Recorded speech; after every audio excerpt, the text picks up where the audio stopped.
What do you think is the difference between a profitable and an unprofitable trader? In reality, they're really not too different, so by understanding the mindset that I teach in this video, it might help you get that breakthrough moment where one small change can lead to significant results. This is a video that was requested on my Discord, so if you guys do want me to make a video on a certain topic, make sure to leave them either in the comments or in my Discord. I do daily pre-market analysis and post my trade executions in the Discord, so if you want to see the behind the scenes of my trading, be sure to join. Now, before we get into the meat of the video, let me just preface this by saying that I am a profitable trader, but still not a consistently profitable trader. So this will just be based off of my experience and what I've observed from many other traders, both profitable and unprofitable.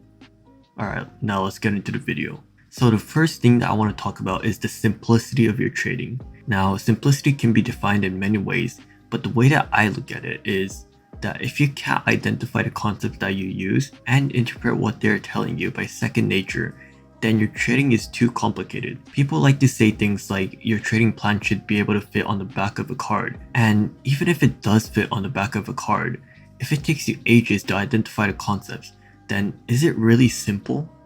For example, when I trade, I like to look for daily bias using session AMD, standard deviations, weekly profiles, and market maker models. Then on my executions, I want to see a liquidity sweep, SMT, PD array, good draw on liquidity, and premium or discount.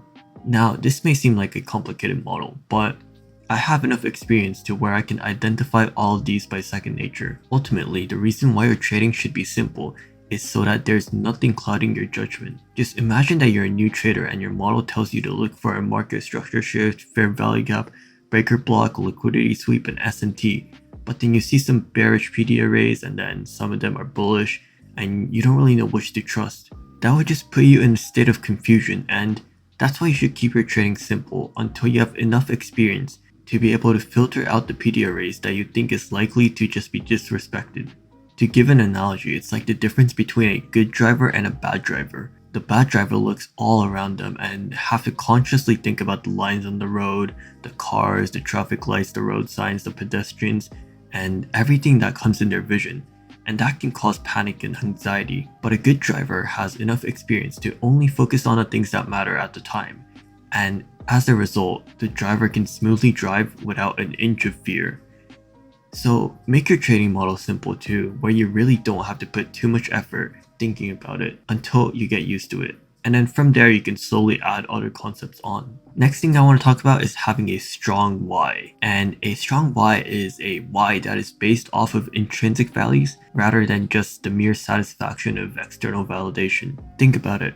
If there's a trader whose sole reason for trading is to be rich so they can, brag to their friends, then at every roadblock they face, they would just be discouraged, and it's very easy for them to give up because there isn't anything at stake. They can just find something else that would easily impress their friends and would feed the attention that they want. But if you have a trader that wants to really give back to their parents or allow their family to live a luxurious life or want to quit their 9 to 5, then the why is coming from within, and the desire to satisfy an internal desire will always be stronger than the desire to satisfy an external desire. Just think about it. If your boats are burned and you're in a life or death situation, do you really care what you have to go through to get out alive? And if you're not in a situation you really want to get out of, why would you want to do something so hard and time consuming to just live a life that is a little bit better?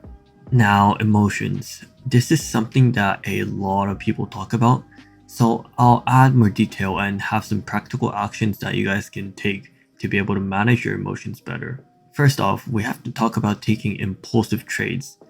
This is what destroys most traders, and this is the sole reason that I enter my worst periods of drawdown. If you guys have watched Justin Werline, you might have heard him say that the biggest reason traders fail is because they're too focused on the money. Why do we get greedy? Because we want to make money. Why do we get FOMO? Because we could have made that money and now you're trying to be part of it after the move played out. Why can't we wait for the A+ setups? Because we think that we can make money off of the lower quality setups. It all comes down to the fact that most of you care more about the idea of making money than actually making money. Ingrain that in your mind. That's a gem from Justin Werline. But you might be wondering, how can we actually stop being impulsive? And what I like to do is to set a longer time horizon for goals, especially with monetary goals.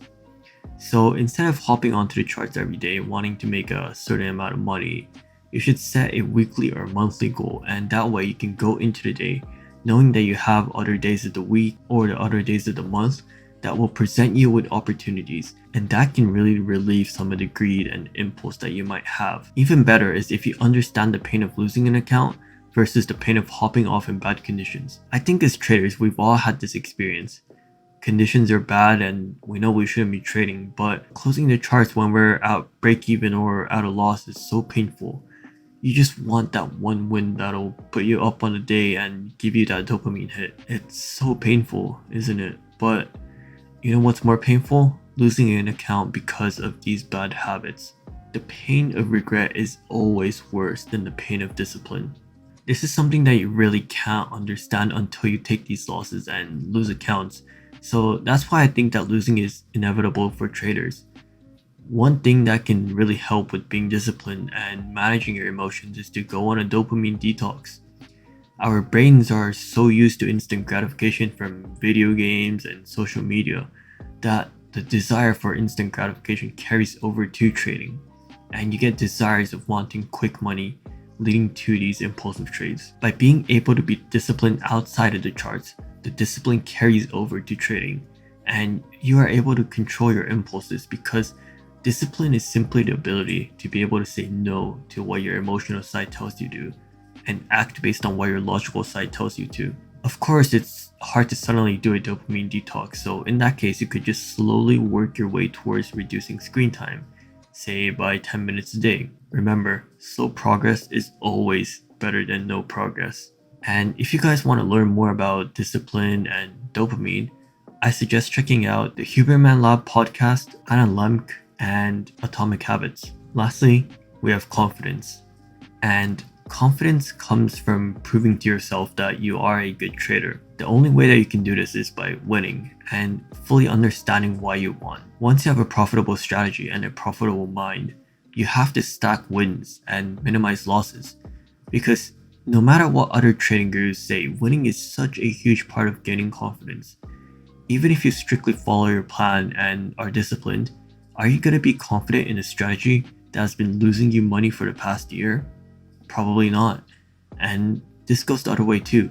Even if you have a profitable strategy, if you know that you haven't followed your plan and know that your wins are just out of luck, are you going to be confident that you can replicate the wins? Probably not. So the intersection between a profitable strategy and profitable mindset is the first step to getting confidence. And the next step is to maintain the confidence by collecting data and journaling your trades so that you have evidence that you are in fact a profitable trader. If you have a year worth of data pointing towards your trading being profitable, what reason is there to not be confident? During periods of drawdown, just go back to your journal and look back at how good you've done in the past weeks or months, and remind yourself that you are profitable.